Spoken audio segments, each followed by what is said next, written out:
महामुंबईच्या सुरुवातीला बातमी मुंबई आणि नवी मुंबईतल्या आगीच्या घटनांची। नवी मुंबईच्या रबाळे इथल्या एका पेपरच्या कारखान्याला भीषण आग लागली। या आग सुरुवातीला तेवढी भडकली नव्हती, पण नंतर आग अधिक भडकली। या आगीमध्ये एका महिलेचा मृत्यू झालाय। आग विझवताना अग्निशमन दलाचे 2 जवान सुद्धा जखमी झाले। अनेक तासांच्या अथक प्रयत्नानंतर या आगीवर नियंत्रण मिळवण्यात जवानांना यश आलं। इकडे मुंबईच्या भेंडी बाजार परिसरात सुद्धा भीषण आग लागली होती। भेंडी बाजारमधल्या जामा मशिदीच्या जवळ लागलेल्या या आगीवर बऱ्याच काळानंतर नियंत्रण मिळवण्यात यश आलं। रात्री 8:30च्या सुमारास अब्दुल रहमान स्ट्रीटवरच्या 7 ते 8 दुकानांना आग लागली होती आणि मोठ्या प्रयत्नांनंतर या आगीवर नियंत्रण मिळवण्यात अग्निशमन दलाला यश आलं। सुदैवाने यात कोणतीही जीवितहानी झालेली नाही।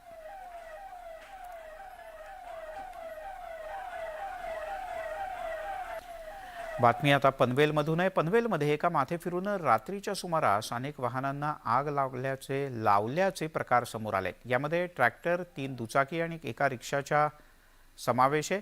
हे सगळं आगीच्या भक्षस्थानी पडलं। वारंवार परिसरात गाड्या जाळण्याचे प्रकार वाढत असल्याचं समोर आलंय, त्यामुळे नागरिकांच्या मध्ये भीतीचं वातावरण आहे। मध्यरात्री हा माथेफिरू पार्किंगमधल्या गाड्यांना आग लावत असल्याचं समोर आलंय। यानंतर पनवेल शहर पोलिसांनी या घटनेची गांभीर्यानं नोंद घेतली असून गुन्हा दाखल करून जाळपोळ करणाऱ्या व्यक्तीचा शोध सध्या युद्धपातळीवर सुरू करण्यात आलाय।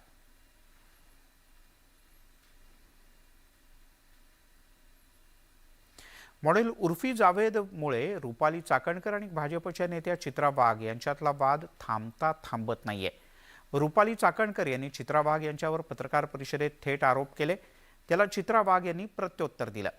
आयोगाच्या कार्यपद्धतीमुळे न्यायाची भाषा कोणती हा प्रश्न निर्माण झाल्याचं त्या म्हणाल्या।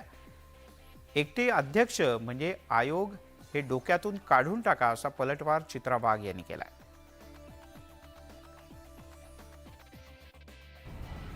आणि मग एकटी मी म्हणजे आयोग हे जर काही डोक्यात असेल तर ते काढायला पाहिजे। थोडी माहिती घ्या। तुम्ही म्हणजे आयोग नाही। एकटी अध्यक्ष म्हणजे आयोग नसतो। आयोग म्हणजे अध्यक्ष आणि त्याच्या सोबतच्या ज्या सदस्य असतात त्या सदस्य आणि त्याच्या बरोबरच महाराष्ट्र पोलीस महासंचालक म्हणजे महाराष्ट्राचे डीजी हे सुद्धा या आयोगाचे पदसिद्ध सदस्य असतात। तरी पुन्हा पुन्हा मी तुम्हाला सांगते की या पवित्र छत्रपती शिवाजी महाराजांच्या महाराष्ट्रामध्ये हा नंगा नाच आम्ही चालू देणार नाही। राज्यात उर्फीवरून सध्या जोरात राजकारण सुरू आहे। उर्फीच्या कपड्यावरून तरुण तरुणींना काय वाटतं हे आम्ही जाणून घेतलं।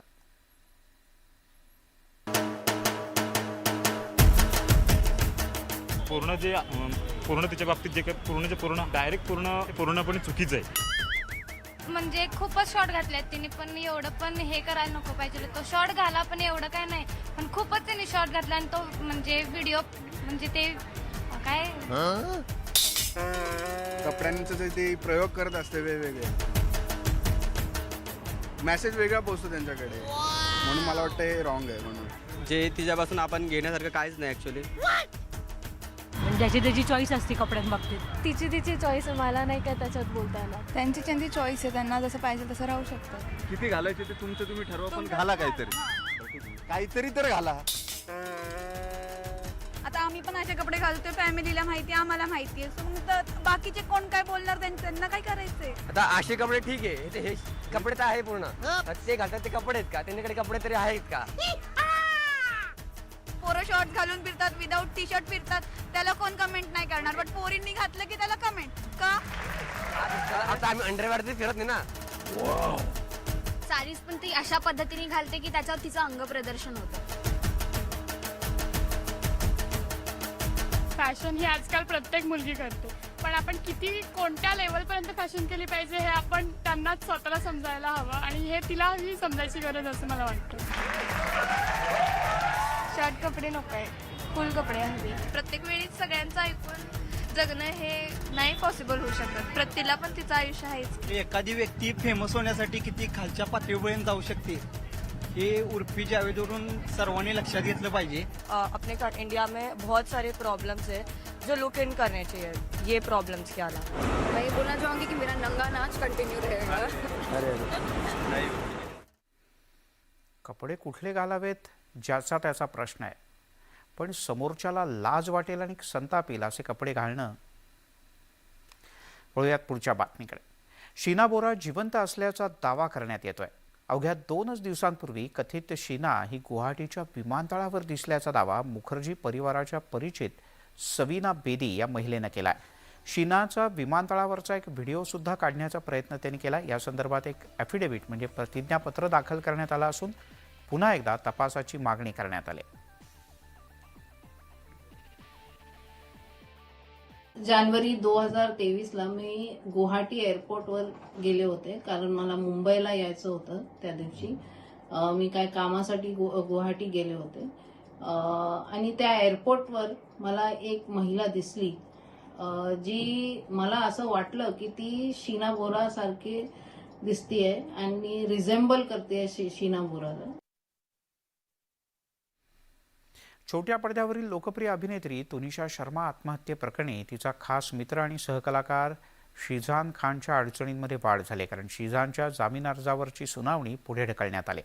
आता पुढची सुनावणी सोमवारी म्हणजे 9 जानेवारीला होणार आहे. शिझानच्या वकिलांनी दिलेल्या माहितीनुसार शिझान पूर्णपणे निर्दोष आहे. कुटुंबीय आणि पोलिसांच्या चौकशीचा त्याला त्रास होतोय. तुनिशानं 24 डिसेंबर 2022 रोजी मालिकेच्या सेटवरच्या मेकअप रूममध्ये आत्महत्या केली होती. या प्रकरणी तुनिशाच्या आईनं शिझानच्या विरोधात आत्महत्येस प्रवृत्त केल्याबद्दल गुन्हा दाखल केला होता. कोर्ट में जब आज मैटर कॉल आउट हुआ है, कंप्लेनेंट की तरफ से उनके वकील अपीयर हुए हैं, जिन्होंने एक एडजॉर्नमेंट एप्लीकेशन फाइल किया है ऑन द ग्राउंड की तरुण शर्मा जी हाईकोर्ट में व्यस्त हैं, प्लस वनीता जी चंडीगढ़ में है, जिस वजह से ये मैटर में को आज एडजॉर्न किया जाए और अगली तारीख 13 जनवरी की दी जाए. जो कोर्ट ने एडजॉर्नमेंट एक्सेप्ट किया, बट 9 जनवरी को उनको उनका स्टे फाइल करने के लिए कहा है और उसी दिन सुनवाई करेंगे.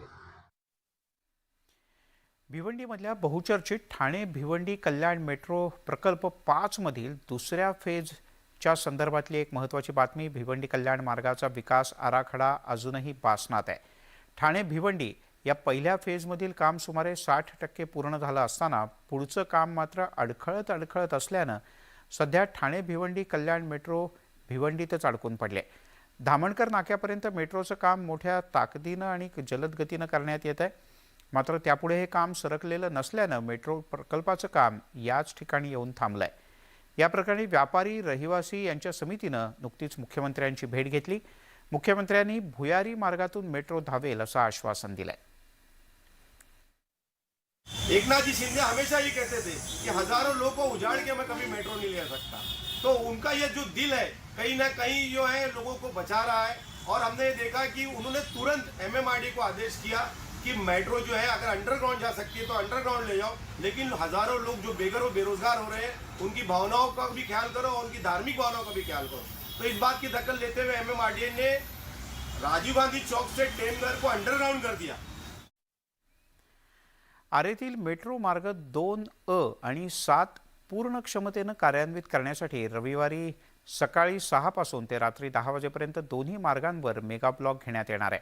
या काळात डहाणूकरवाडी ते आरेच्या दरम्यान पहिल्या टप्प्यात सुरू असलेली मेट्रो सेवा रविवारी 14 तास बंद असेल. फेज 1 आणि 2 या दोन्ही मार्गिकांमध्ये एकात्मिक सिग्नलिंग प्रणाली कार्यान्वित करणं गरजेचं आहे. या प्रणालीची अंमलबजावणी आणि चाचणी याकरता सध्या सुरू असलेली पहिल्या टप्प्यातली मेट्रो सेवा बंद करून ही कामं तातडीनं केली जातील. त्यामुळे जानेवारीत मेट्रो 2A आणि मेट्रो 7 सेवा पूर्ण क्षमतेनं सुरू होण्याची शक्यता उंचावली आहे.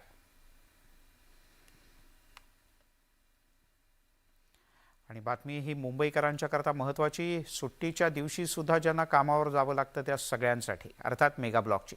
मुंबईत उद्या तांत्रिक कामांसाठी मध्य रेल्वेच्या ट्रान्स हार्बरवर अर्थात ठाणे वाशी नेरूळ आणि हार्बरवरील CSMT ते चुनाभट्टी वांद्रे या स्थानकांच्या दरम्यान म्हणजेच दोन्ही मार्गांवर मेगा ब्लॉक असेल.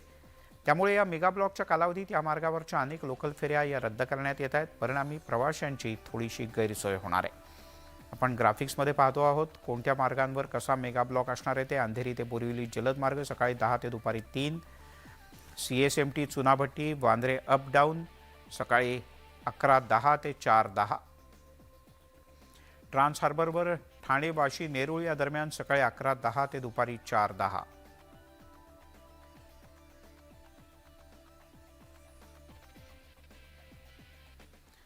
ठाण्यामध्ये टोईंग व्हॅनच्या विरोधात नागरिकांनी पुन्हा एकदा आंदोलन सुरू केलंय. ठाण्यात टोईंगची समस्या दिवसेंदिवस वाढत असून यावर काहीतरी कायमस्वरूपी उपाययोजना करण्याची मागणी करण्यात येते. यावेळेला आंदोलनकर्त्यांनी जोरदार घोषणाबाजी केली. काही आंदोलनकर्ते तर चक्क गाडीच्या खालती झोपले होते. समस्या सुटली नाही तर मोठ्या प्रमाणात आंदोलन करण्याचा इशारा स्थानिकांनी दिलाय. करायला पाहिजे होतं पण P1 P2 केलं नाहीये. सरळ पहिले पिवळा पट्टा मारला पाहिजे होता, तो मारला नाहीये. मग नागरिकांनी गाड्या लावायच्या पुढे. नागरिकांनी सर्वप्रथम त्यांनी पार्किंग व्यवस्था करून दिलं पाहिजे. आणि आज हे 700 रुपये चार्जेस आहेत, हे चार्जेस सर्वसामान्य माणसाला परवडण्यासारखं नाहीयेत. मला असं वाटतं की हे जे काम एवढ्या स्पीडने करतात, एवढ्या स्पीडने बाकीची गव्हर्नमेंटची कामं जर झाली तर सगळी जनता सुखी होईल. ही कामं एवढ्या स्पीडने करण्यापेक्षा बाकीची कामं त्यांना स्पीडमध्ये करायला सांगा, तर आपली जनता सुखी होईल. वळूयात पुढच्या बातमीकडे. राज्यपाल भगतसिंह कोश्यारी यांना उत्तराखंडमध्ये परतण्याचे कदाचित वेध लागलेत की काय अशी चर्चा सुरू झाली आहे. कारण राज्यपाल होणं म्हणजे सर्वत्र दुःखच दुःख आहे, सुख काहीच नाही अशी प्रतिक्रिया त्यांनी दिली आहे. गेल्या काही दिवसांपासून आपल्या वक्तव्यांमुळे राज्यपाल वादात सापडले. त्यातच त्यांनी केलेल्या या वक्तव्यामुळे त्यांना उत्तराखंडला परतण्याचे वेध लागलेत की काय अशी चर्चा सुरू झाली. मुझे बहुत खुशी होती है. वैसे तो ये राज्यपाल बनने से दुखी दुख है, सुख मुझे कुछ नहीं है मुमुक्ष जी.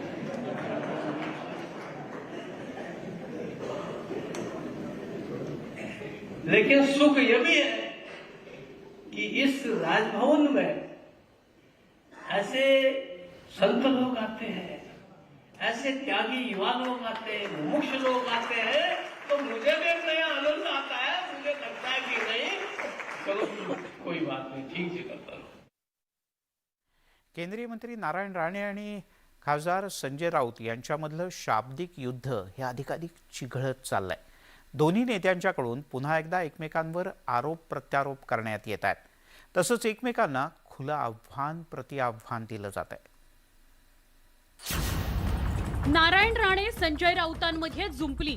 चपलाने नाही मारला उद्धवने आणि रश्मीने तर मला विचार. राणेंचा राऊतांवर जोरदार पलटवार. मी शिवसेना संपवण्याची सुपारी नाही घेतली, संजय राऊतनी घेतलेली आहे. संजय राऊतांचा राणेंवर हल्लाबोल. बाडगा असतो ना बाडगा, हा जास्त मोठ्याने बांग देतो. आरोप प्रत्यारोपांच्या फैरी. संजय राऊत तू जिथे बोलशील तिथे मी जायचं. प्रोडक्शन मी इथेच हो. केंद्रीय मंत्री नारायण राणे आणि शिवसेना उद्धव बाळासाहेब ठाकरे पक्षाचे खासदार संजय राऊत यांच्यातील वाकयुद्ध शिगेला पोचलाय. दोन्ही नेते एकमेकांवर जणू तुटूनच पडलेत. संजय राऊतांच्या आव्हानाला नारायण राणेंनी प्रतिआव्हान दिलंय. राज्यवस्त्र बाजूला ठेवून या असं आव्हान राऊतांनी दिलं होतं, त्यावर राणेंनी हे प्रत्युत्तर दिलंय. शिवसेना नव्हता, शिवसेना विरुद्ध तो लोकप्रभामध्ये लेख लिहित होता तेव्हा संजय राऊत. तुम्हाला आज सांगतो संजय राऊत तू जिथे बोलशील तिथे मी जायचं. प्रोडक्शन मी इथेच हो, जिथे बघूया. राणेंनी संजय राऊतांवर जोरदार शाब्दिक हल्ला केला. तसंच संजय राऊतांमुळे शिवसेना संपवल्याचा आरोपही राणेंनी केला. तर नारायण राणेंच्या या आरोपांवर संजय राऊतांनी प्रत्युत्तर दिलं नाही तरच नवल. आमच्या नादाला आता यापुढे लागला कोणी तर तुम्हाला कळेल आम्ही काय आहोत. आणि फार धमक्या दादागिरी करू नका, आमचं अख्खं आयुष्य रस्त्यावर गेलं. संजय राऊतांची तक्रार करण्यासाठी आपण उद्धव ठाकरेंना भेटणार असल्याचं नारायण राणेंनी सांगितलंय. एक ना दिवस मी उद्धव ठाकरेंना भेटणार. कशासाठी माहितीये ना, मी खासदार झाल्यानंतर माझ्या बाजूला संजय राऊत राज्यसभेत येऊन बसायचा आणि उद्धव ठाकरे आणि रश्मी ठाकरे बद्दल जे काय सांगायचं ना ते मी उद्धव ठाकरेला आता भेटून सांगणार. चपलाने नाही मारला उद्धवने आणि रश्मीने तर मला विचारा. तर राणेंच्या या वक्तव्यावर राऊतांनी पुन्हा एकदा जोरदार घणाघात केलाय. आदित्य ठाकरे, उद्धव ठाकरे, रश्मी ठाकरे यांच्यावरती अत्यंत घाणेरड्या शब्दामध्ये चिखलफेक करायची सुरुवात या माणसानं केली. आम्ही नाही की. आदित्य ठाकरेवरती किती घाणेरडे आरोप करता, काय पुरावे? तुमची मुलं, तुम्ही उद्धव ठाकरेंविषयी कोणत्या भाषेत तुम्ही बोलताय? रश्मी वहिनीविषयी कोणत्या भाषेत बोलत होता? सामना वृत्तपत्रातील अग्रलेखावरून संजय राऊत आणि नारायण राणे यांच्यात हे शाब्दिक युद्ध पेटलंय. दोन्ही नेत्यांकडून एकमेकांना थेट इशारे देण्यापर्यंत हा वाद पोहोचलाय. तो लवकर थांबण्याचं नाव दिसत नाही. Bureau report, news 18 Lokmat. मनसेचे नेते प्रकाश महाजन यांनी उद्धव ठाकरे यांच्या पत्नी रश्मी ठाकरे यांच्यावर जहरी टीका केली. नवऱ्याच्या सीएम पदात रस नव्हता तर मुलाला मंत्री करायचं होतं, अशी टीका प्रकाश महाजन यांनी नाव न घेता रश्मी ठाकरे यांच्यावर केली. उद्धव ठाकरे यांच्यावर सुद्धा त्यांनी जोरदार निशाणा साधला. आता सैरेंद्रीला खरं म्हणजे नवरा मुख्यमंत्री होतो का नाही याच्यात काही रस नव्हता, मुलाला मंत्री करायचं. घरच्या तापापायी मुख्यमंत्री पद स्वीकारलं आणि तो कारभार सुरू झाला. आपण पाहताय महामुंबई. कोरोनाच्या 2 वर्षांनंतर पुन्हा एकदा मुंबई मॅरेथॉन 15 जानेवारी रोजी मुंबईत होणार आहे. मुंबईच्या मॅरेथॉनमध्ये यंदा 55,000 स्पर्धक सहभागी होतील. 15 जानेवारीला होणाऱ्या या मुंबई मॅरेथॉनमध्ये एशियन चॅम्पियन गोपी आणि सलग 4 वेळेला विजेतेपद पटकावलेल्या सुधा सिंग हे दोघेही सहभागी होतील. हर दिल मुंबई अशी यंदाच्या मॅरेथॉनची टॅगलाईन आहे. मुंबईकर मोठ्या संख्येनं यात सहभागी होतील असा विश्वास आयोजकांनी व्यक्त केला आहे.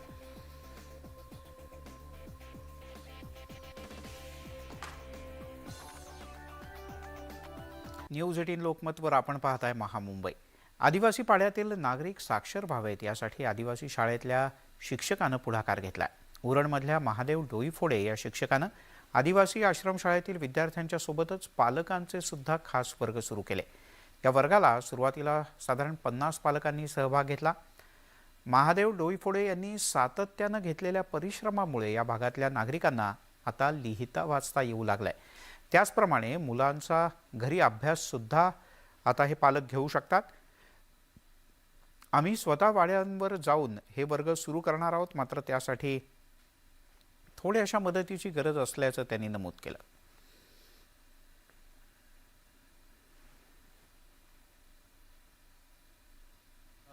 आम्हाला अनेक प्रसंग आले, अनेक अडचणी आल्या. त्याच्यामध्ये सगळ्यात मोठी अडचण म्हणजे काय की पालक असुशिक्षित आहे. पालक शिकला पाहिजे आणि जर पालक शिकला तर विद्यार्थी नक्की शिकणार. हा माझ्या बऱ्याच दिवसापासून उपक्रम लक्षात होता, परंतु वेळ भेटत नव्हता, संधी भेटत नव्हती. आणि चालू वर्षामध्ये हा मनामध्ये प्रयत्न केला की हा आता पालकांना आपण शिकवलंच पाहिजे. पालकांना आलं तरच मुलं भविष्यात चांगलं उज्ज्वल यश संपादन करू शकतील. आणि या उद्देशानं मी पालकांशी संवाद साधला तर पालकांनी अतिशय सकारात्मक रित्या त्यामध्ये सहभाग घेतला आणि त्याप्रमाणे हा आता उपक्रम चालू आहे. खूपच कौतुकास्पद. तिकडे रोहित शेट्टी सध्या त्याच्या आगामी इंडियन पोलीस फोर्स या वेब सिरीजच्या चित्रीकरणात व्यस्त आहे. या सिरीजच्या चित्रीकरणादरम्यान त्याला दुखापत झाल्याचं कळतं. हे चित्रीकरण हैदराबादच्या रामोजी फिल्म सिटीमध्ये सुरू आहे. या चित्रीकरणादरम्यान त्याला दुखापत झाली. यावर इंस्टाग्राम अकाउंटवर पोस्ट शेअर करत स्वतःच्या तब्येतीची त्यानं अपडेट दिली आहे. माझ्या केवळ हातावर टाके पडलेत, मात्र घाबरण्याचं काहीच कारण नाही. मी बरा आहे. प्रेमाबद्दल आणि आपुलकीबद्दल धन्यवाद, असं रोहित शेट्टीनं म्हटलं आहे.